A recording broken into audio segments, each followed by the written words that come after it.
Good morning mga kaiwa, mga ka-wonders, mga guys. Mag-juice ako ngayon ng pipino. Ang laki ng pipino dito sa Pilipinas, oh. At saka sayuti. At saka luya. At saka nilagyan ko pa siya ng turmeric. Oh, yan, oh, turmeric. Ihalo ko yan. Oh. Gagmay king turmeric diri, oy. Pipino dagko kaayo oy. Oh, daghan kay na isang tubig ba. Unya kani ang sayote, okay? Ako na siyang gagawing juice. Ang sayote kay gamay idiretso na nako na siya oh, lusot siya oh. Okay. Juice na.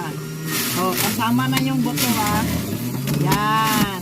Oh, sayote ulit. Ay, dili mo lusot kanina lang pipino, gihugasan na nako padayo. Oh. Oh, lusot no. Bilis ra kayo kasi malaki ang machine ko. Okay? Ang luya at saka turmeric, hinalo ko na siya. Oh. Lahat na. Kaya dako akong machine. Okay. So, alright. Mga guys, inom na ta. Oh, ako sang i-mix siya.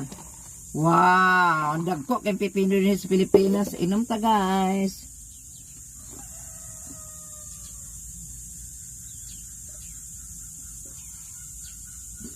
Nahurot.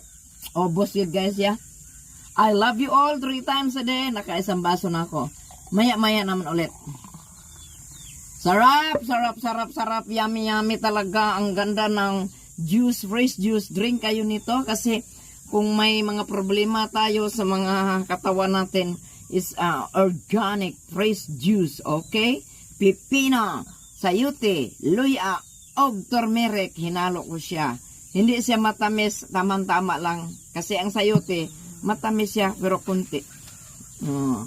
Ito lang mga kabayan, fights na ako.